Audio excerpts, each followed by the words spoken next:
Hello friends, welcome to online study point. दोस्तों, general science का आज पार्ट 25 है, जिसमें हमने अभी तक जितने भी क्वेश्चंस करे हैं, जितने भी पढ़ाई हमने की है, उसका एक तरीके आज टेस्ट है और ये 50 क्वेश्चन का एक टेस्ट है। और आप लोग इस वीडियो को पॉज करिए और अपना पेन और पेपर लेके बैठिए और आप लोग इसके साथ साथ जो है इस क्वेश्चन को अटैम्प्ट करिए और अंत में अपने कितने स्कोर आपने किया है वो कमेंट बॉक्स में करना ना भूलिए। और इसके आधार पर मैं जो है इसके जो विनर होंगे उसको मैं डिक्लेयर करूँगा नेक्स्ट वीडियोज़ में। और आप लोग ऑनेस्टी के साथ इसका आंसर दीजिएगा और अपने कितने स्कोर हुआ उसको सही से दीजिएगा।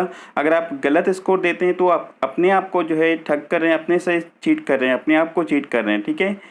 और दोस्तों, अगर वीडियो अच्छा लगे तो प्लीज़ लाइक और शेयर जरूर करिए और ऑनलाइन स्टडी पॉइंट को सब्सक्राइब करना ना भूलिए। और दोस्तों, रिक्वेस्ट है कि अपने फ्रेंड्स और अपने स्टडी रिलेटेड ग्रुप में जरूर शेयर करिए। चलिए टेस्ट का आज पहला क्वेश्चन देखते हैं। पहला क्वेश्चन है, एक्सरे का आविष्कार किसने किया था। ठीक है, आपको 2 या 3 सेकंड मिलेंगे इसका राइट आंसर देने के लिए। आप लोग इसको जो है अपना आंसर जो है अपने पेपर में लिखते जाइए और अंत में स्कोर जरूर बताइएगा। ठीक है, मैं यहाँ पे आंसर भी बताते चलूँगा और अंत में आपको जो है इसका स्कोर बताना है। तो देखिए, इसका राइट आंसर है ऑप्शन नंबर ए, रॉटजन इसके एक्सरे का आविष्कार किया था। ठीक है, अगला क्वेश्चन है, दूध से क्रीम निकालने के लिए कौन सा बल प्रयोग होता है। तो देखिए, दूध से क्रीम निकाला जाता है, कौन सा बल लगता है। सब लोग आंसर करिए, फटाफट आंसर करिए। ठीक है, चलिए इसका राइट आंसर होगा ऑप्शन नंबर ए, यानी कि अपकेंद्रीय बल इसका राइट आंसर है। ठीक है, 2 से 3 सेकंड आपको मिलेंगे।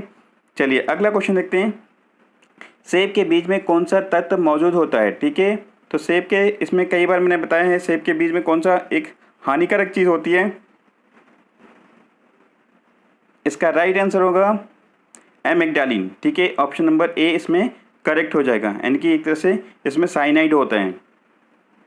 नेक्स्ट क्वेश्चन देखते हैं, मनुष्य की आंख की रेटिना पर किसी वस्तु का जो प्रतिबिंब बनता है वह कैसा होता है। तो जो भी प्रतिबिंब बनता है वो हमारी आंखों पे, रेटिना पे, वो किस प्रकार होता है। वास्तविक क्षैतिज होता है कि वास्तविक उल्टा होता है, वास्तविक या सीधा होता है, किस प्रकार का होता है।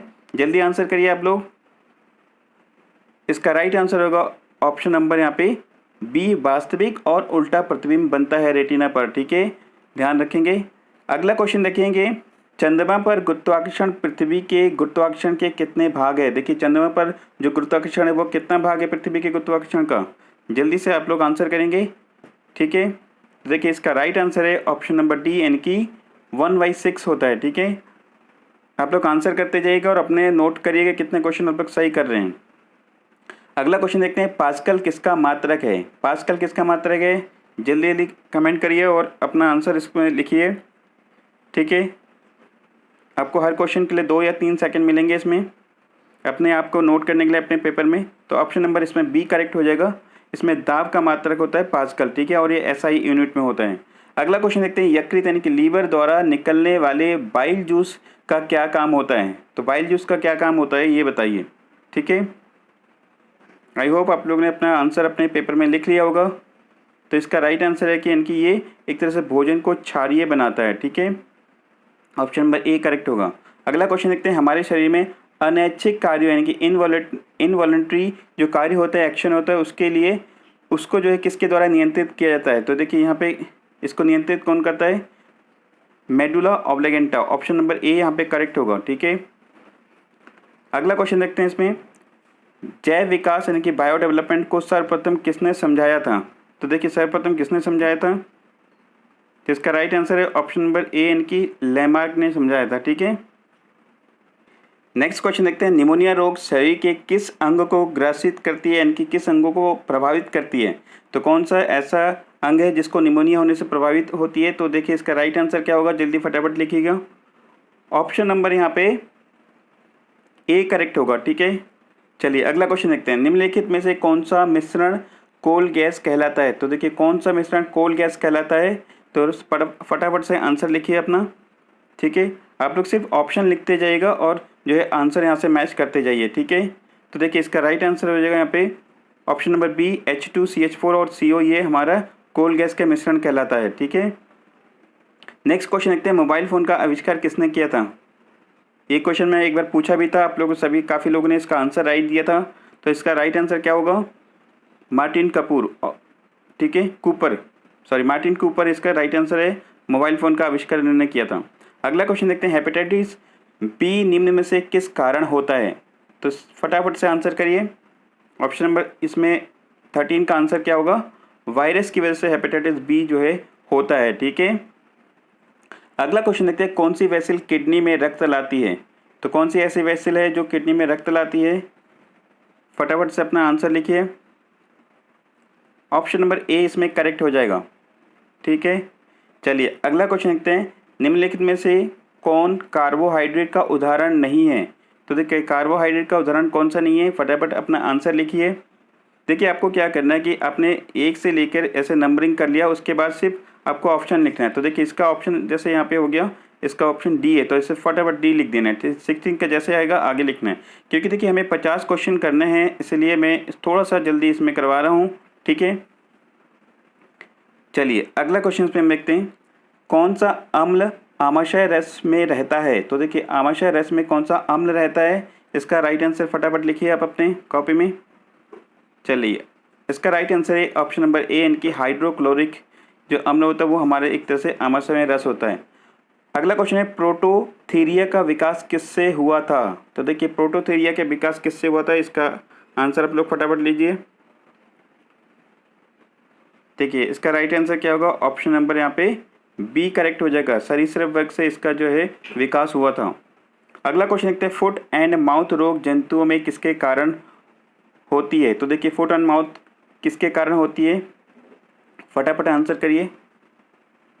इसका राइट आंसर होगा ऑप्शन नंबर सी, विषाणु यानी कि वायरस के कारण ये रोग जंतुओं में होते हैं, ठीक है। अगला क्वेश्चन देखते हैं, किस कवक यानी कि फंगस के कारण मनुष्य में गंजेपन का रोग हो जाता है? देखिए कई बार मैंने बताया है ये चीज़, ठीक है। ध्यान रखेंगे, इसके जो है यहाँ पे फंगस का जो है हमें पूछा है, किस फंगस का नाम बताना है, ठीक है। फटाफट आंसर करिए। ऑप्शन नंबर ए यहाँ पे करेक्ट हो जाएगा, यानी कि टीनिया कैपिटिस, ये एक तरह से फंगस होता है जिसका नाम है, ठीक है। अगला क्वेश्चन है, जेनेटिक इंजीनियरिंग में किसका प्रयोग होता है? तो देखिए जेनेटिक इंजीनियरिंग में किसका प्रयोग होता है, फटाफट आप आंसर करिए। 2 या 3 सेकंड में आप फटाफट लिख सकते हैं, जैसे इस तरह लिख दिया 20, फिर इसके आगे आप जो भी इसका आंसर होगा लिख सकते हैं। जैसे इसका आंसर हो गया प्लाज्मिड होता है, ऑप्शन नंबर ए। इस तरह 21 इस तरह से आप नंबरिंग करके पहले लिख लीजिए पॉज करके, उसके बाद इसको अटेम्प्ट करते जाइए। अगला क्वेश्चन देखते हैं, वसा यानी कि फैट में घुलनशील यानी कि सॉल्युबल विटामिन कौन सा है? तो इसका आंसर आप लोग लिखिए। इसका आंसर क्या हो जाएगा? ऑप्शन नंबर डी इसमें राइट आंसर होगा, ठीक है। चलिए अगला क्वेश्चन देखते हैं, कौन से ऊतक में मृत कोशिकाएं पाई जाती है? तो देखिए इसमें कौन सी पाई जाती है, इनकी कौन से ऊतक जो है मृत कोशिकाओं में पाई जाती है, ठीक है। देखिए इसका राइट आंसर है ऑप्शन नंबर बी, इनकी दिनोतक ऊतक है, ठीक है। ऑप्शन नंबर बी इसमें करेक्ट होगा।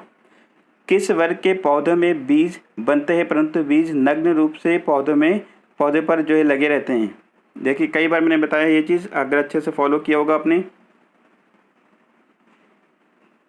राइट आंसर इसका क्या होगा? जिम्नोस्पर्म, जिसको हम कहते हैं अनावृत बीजी भी कहते हैं, ठीक है। और इसके अपोजिट में क्या होता है? एंजियोस्पर्म होता है, यानी कि आवृत बीजी। चलिए अगला क्वेश्चन देखते हैं, छाया में पनपने वाले पौधों को क्या कहा जाता है? फटाफट आंसर करिए। देखिए इसको क्या कहा जाता है, जो छाया में पनपने वाले पौधे होते हैं उनको सियोकाइट्स कहते हैं, ठीक है। नेक्स्ट क्वेश्चन देखते हैं, एलपीजी गैस सिलेंडर में क्या भरकर गैस को गंधयुक्त बनाया जाता है? तो देखिए गंधयुक्त बनाने के लिए गैस सिलेंडर में क्या भरा जाता है? राइट आंसर लिखिए आप लोग। ऑप्शन नंबर ए इसमें करेक्ट होगा, ठीक है। चलिए नेक्स्ट क्वेश्चन देखते हैं, लिंग सहलग्न वंशागत यानी कि सेक्स लिंक्ड इनहेरिटेंस की खोजकर्ता कौन थे? तो देखिए इसका राइट आंसर क्या होगा, फटाफट से बताइए और नोट करते जाइए। ऑप्शन नंबर सी इसमें मॉर्गन जो है एक तरह के इसके खोजकर्ता थे, ठीक है। नेक्स्ट क्वेश्चन देखते हैं, श्वेत प्लेग को आमतौर पर किस नाम से जाना जाता है? तो श्वेत प्लेग किसको कहते हैं? राइट आंसर क्या होगा इसका? ऑप्शन नंबर ए इसमें करेक्ट होगा, इनके 6 रोग जिसको हम कहते हैं श्वेत प्लेग कहते हैं, ठीक है। चलिए अगला क्वेश्चन देखते हैं, किस पोषक तत्व की कमी से त्वचा प्रभावित होती है? तो देखिए त्वचा प्रभावित किसके कारण होती है? तो देखिए इसका करेक्ट आंसर क्या होगा, जल्दी से आंसर करिए। इसका राइट आंसर होगा ऑप्शन नंबर ए करेक्ट हो जाएगा, ठीक है। चलिए अगला क्वेश्चन देखते हैं, दूध में पाए जाने वाले मुख्य प्रोटीन कौन सा होता है? तो फटाफट आंसर करिए, दूध में कौन सा प्रोटीन जो है पाया जाता है, ठीक है। फटाफट से आंसर लिखिए, पेन और कॉपी में लिखते जाइए, इससे आपको जल्दी हो जाएगा, आप अटैम्प्ट करेंगे जल्दी जल्दी, ठीक है। क्वेश्चन को देखिए, जल्दी पढ़ने के साथ साथ अटैम्प्ट करना बहुत ज़रूरी है, क्योंकि एग्ज़ाम में बहुत ही लिमिटेड टाइम दिया होता है, और जिसके कारण आपको ये चीज़ जितना फास्ट करेंगे उसके लिए आपको एक प्रैक्टिस यहाँ पे हो रही है, ठीक है। चलिए, इसका राइट आंसर होगा ऑप्शन नंबर बी, कैसीन, ठीक है, जिसके कारण दूध का रंग वाइट भी होता है, ठीक है, और कैरोटीन के कारण दूध का रंग जो है येलो होता है, पीला होता है, मैंने कई बार बताया है। अगला क्वेश्चन देखते हैं, शैवालों की कोशिका भित्ति किसकी बनी होती है। तो देखिए, शैवालों में जो कोशिका भित्ति किसकी बनी होती है, फटाफट इसका राइट आंसर आप लोग लिखिए। तो देखिए, राइट आंसर क्या होगा इसमें, सेल्यूलोज इसका राइट आंसर हो जाएगा, ठीक है। अगला क्वेश्चन देखते हैं, सबसे भारी धातु यानी कि हैवी मेटल कौन सी है। तो आप लोग फटाफट कमेंट बॉक्स में लिखिए और अपने नोटबुक में लिखिए। 2 से 3 सेकंड मिलेंगे आपको सिर्फ, ठीक है, अटेम्प्ट करने के लिए। तो राइट आंसर क्या होगा, ऑस्मियम इसके सबसे राइट आंसर हो जाएगा, ऑप्शन नंबर सी इसमें करेक्ट होगा, ठीक है।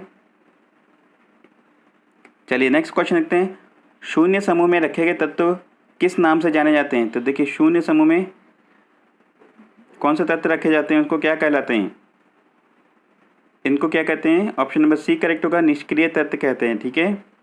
चलिए अगला क्वेश्चन देखते हैं, चूहों के विष का रासायनिक नाम क्या है। तो देखिए, चूहे के विष का रासायनिक नाम क्या है, फटाफट से आंसर करिए। जिंक फॉस्फाइड होता है, ऑप्शन नंबर ए इसमें करेक्ट हो जाएगा, ठीक है। चलिए अगला क्वेश्चन देखते हैं, पीडियोलॉजी में किसका अध्ययन किया जाता है। तो देखिए, कौन सी जो विज्ञान की किस शाखा के अंतर्गत हम देखते हैं कि जो है पीडियोलॉजी किसको कहा जाता है, किसका अध्ययन किया जाता है इसके अंतर्गत। तो राइट आंसर क्या होगा, फटाफट कमेंट करिए, ऑप्शन नंबर ए इसमें करेक्ट हो जाएगा, ठीक है।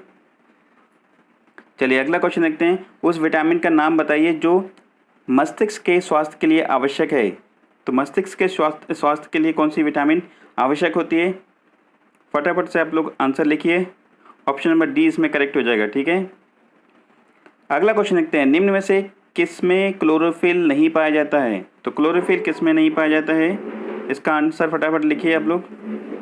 तो इसका राइट आंसर हो जाएगा ऑप्शन नंबर बी, यानी कि कवक यानी कि फंगस में क्लोरोफिल नहीं पाया जाता है, ठीक है। अगला क्वेश्चन देखते हैं, क्षार धातु यानी कि एल्काइल मेटल को आवर्त सारणी के किस समूह में रखा गया है। तो देखिए, जो भी क्षार धातु है उसको कौन से समूह में रखा गया आवर्त सारणी में। देखिए, आवर्त सारणी के बारे में मैंने काफ़ी सारी चीज़ कंप्लीट कराया है, आप लोग अगर नहीं पढ़ें तो ज़रूर एक से लेके जो है वीडियो को जो है आप दोबारा से देख सकते हैं, ठीक है। इसका राइट आंसर हो जाएगा बी, यानी कि 1A में इसको रखा गया है, ठीक है। चलिए अगला क्वेश्चन देखते हैं, निम्न में से कौन सा हाइड्रोजन का समस्थानिक नहीं है। देखिए, कई बार आप लोग गलती करते हैं कि जो है यहाँ पे पूछा जाता है कि क्वेश्चन ध्यान से नहीं पढ़ते तो नहीं वर्ड को मिस कर देते हैं कई बार, तो ध्यान से पढ़िएगा एग्ज़ाम में। तो इसका राइट आंसर क्या होगा, इट्रियम होता है, ठीक है, ये नहीं होता है। बाकी ये ड्यूटेरियम, ट्रिटियम और प्रोटियम ये सारे हाइड्रोजन के समस्थानिक हैं, ठीक है। चलिए अगला क्वेश्चन देखते हैं, मनुष्य की आंसू में कौन सा एंजाइम होता है। तो देखिए, कौन सा एंजाइम मनुष्य की आंखों में इनकी आंसू में होते हैं, जल्दी फटाफट आंसर लिखिए। इसका राइट आंसर क्या होगा, लाइजोजाइम होगा, ठीक है, ऑप्शन नंबर ए इसमें करेक्ट हो जाएगा। अगला क्वेश्चन देखते हैं, अवस्तंभ मूल यानी कि स्टिल रूट किस में पाई जाती है। फटाफट से आंसर करिए इसका। इसका राइट आंसर क्या होगा, ऑप्शन नंबर सी, यानी कि गन्ने में एक तरह के स्टिल रूट पाए जाते हैं, ठीक है। चलिए अगला क्वेश्चन इसमें हम देखते हैं, जो इसमें है नेक्स्ट क्वेश्चन है कि रक्त जमने में कौन सा तत्व सहायक होते हैं। तो देखिए, रक्त जमने में कौन सा तत्व, देखिए आप लोग कमेंट क्वेश्चन को अच्छे से ढंग से पढ़िएगा। यहाँ पे कह रहे हैं कौन सा सहायक होते हैं, ठीक है। आपको पता होगा कि विटामिन के की कारण से रक्त का थक्का जमता नहीं है, लेकिन यहाँ पे कह रहे हैं कौन सा तत्व, यहाँ पे एलिमेंट जो मेटल की बात हो रही है, ठीक है। तो एक तरह से जो तत्व है उसकी बात हो रही है। तो इसका राइट आंसर क्या होगा, फटाफट लिखिए। इसका राइट आंसर है कैल्शियम, यानी कि ऑप्शन नंबर ए यहाँ पे करेक्ट होगा। ये जमने में सहायक होते हैं, ठीक है, ध्यान रखेंगे। चलिए इसमें अगला क्वेश्चन देखते हैं, वायु में किसकी अधिकता होने पर पेड़ों की पत्तियां काली होकर गिर जाती हैं। तो इसका आंसर क्या होगा, फटाफट से लिखिए। तो इसमें वायु में अधिकता किसकी होती है, तो ये SO2 की मात्रा अगर अधिक होती है तो पत्तियां काली होकर गिर जाती हैं। नेक्स्ट क्वेश्चन देखते हैं, मानव रक्त में कोलेस्ट्रॉल का सामान्य स्तर कितना होता है? ठीक है, देखिए कोलेस्ट्रॉल का सामान्य स्तर कितना होता है, फटाफट से आंसर करिए, आंसर लिखिए अपने। नेक्स्ट इसमें है डी ऑप्शन करेक्ट होगा। ठीक है, इनकी 140 से लेकर 180 mg ये कोलेस्ट्रॉल का एक जो है स्तर होता है मनुष्य में। ठीक है, अगला क्वेश्चन देखते हैं, विटामिन ए की कमी से कौन सा रोग होता है? मैंने कई बार बताया कि आप लोग जो भी विटामिन है उससे रिलेटेड चीज़ें आप लोग जरूर ध्यान रखेंगे कि कौन से विटामिन से कौन सा रोग होता है। कई बार एग्जाम में यहाँ से क्वेश्चन रिपीट होते हैं, क्वेश्चन को अलग अलग तरीके से लिखा जाता है। तो किसका राइट आंसर क्या होगा? ऑप्शन नंबर ए इसमें करेक्ट हो जाएगा, रतौंधी रोग होता है। अगला क्वेश्चन है, एस्प्रिन का रासायनिक नाम क्या है? एस्प्रिन का रासायनिक नाम फटाफट से आंसर करिए, राइट आंसर क्या होगा इसमें?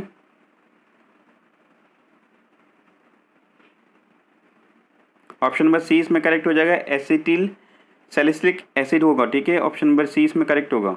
अगला क्वेश्चन देखते हैं, हंसाने वाली गैस कौन सी होती है? तो देखिए हंसाने वाली गैस कौन सी होती है, मैंने कई बार इसका आंसर बताया है आपको, फटाफट से आंसर करिए। देखिए ये होता है N2O, N की नाइट्रस ऑक्साइड, N2O इसका फॉर्मूला होता है। ठीक है, चलिए अगला क्वेश्चन देखते हैं, किस प्राकृतिक रबड़ में उच्च लोच यानी कि इलास्टिसिटी होती है? तो कौन सा ऐसा रबड़ है जिसमें इलास्टिसिटी यानी कि इसको कहते हैं यहाँ पे प्रत्यास्थता होना चाहिए। ठीक है, विज्ञान में कहते हैं प्रत्यास्थता यानी कि इलास्टिसिटी होती है, और ये लोच जो शब्द आता है ये अर्थ इकोनॉमिक्स में आता है। ये एक्चुअली यहाँ पे टाइपिंग मिस्टेक हो गई है। ठीक है, देखिए इसका राइट आंसर क्या होगा? इलास्टिमोर इसका राइट आंसर होगा। ठीक है, चलिए अगला क्वेश्चन देखते हैं, सेब में कौन सा अम्ल पाया जाता है? ठीक है, इससे पहले हमने बात की थी सेब में कौन सा जो है हानिकारक पदार्थ पाया जाता है। आई थिंक ये क्वेश्चन रिपीट है, इसमें देखिए इसका राइट आंसर क्या होगा? मैलिक एसिड पाया जाता है, ऑप्शन नंबर सी इसमें करेक्ट होगा। ठीक है, चलिए अगला क्वेश्चन देखते हैं, सेकंड लास्ट क्वेश्चन है आज का, किस प्रकार के ऊतक यानी कि जो टिश्यूज है घाव भरने के में सहायक होता है? तो देखिए इसका राइट आंसर क्या होगा, फटाफट आंसर करिए। ऑप्शन नंबर इसमें सी करेक्ट हो जाएगा, एपिथेलियमी ऊतक इसका राइट आंसर होगा। ठीक है, चलिए और लास्ट क्वेश्चन है, न्यूनतम ताप पर कौन सी गैस द्रव में बदल जाती है? तो इस क्वेश्चन का आंसर फटाफट से करिए कि न्यूनतम ताप पर कौन सी गैस द्रव में बदल जाती है। ठीक है, तो राइट आंसर क्या होगा? इसका राइट आंसर होगा हाइड्रोजन, यानी कि ऑप्शन नंबर ए करेक्ट होगा। तो जितने भी लोग हैं आप लोग कमेंट बॉक्स में अपना स्कोर जरूर बताइए। ठीक है, कि आउट ऑफ 50 में आपके कितने स्कोर हुए हैं ये आप ज़रूर बताइए। ठीक है, और जो भी स्कोर आपका रहेगा वो स्कोर मैं पब्लिश करूँगा, और विनर के नाम जो है सबसे पहले मैं इसमें घोषित करूँगा। ठीक है, और दोस्तों कल से मैं जो है अलग अलग उसके आपको क्वेश्चन कराऊँगा। कल के वीडियो में हम RO और ARO का जो क्वेश्चन कराऊंगा प्रीवियस ईयर के, आप लोग देखना ना भूलिए। अभी नेक्स्ट जो वीडियो आएगा उसमें आपको RO ARO के क्वेश्चन देखने को मिलेंगे। और दोस्तों इस वीडियो को ज़्यादा से शेयर करिए और अपने स्टडी रिलेटेड ग्रुप में जरूर शेयर करिए। Thank you for watching this video, have a wonderful day ahead.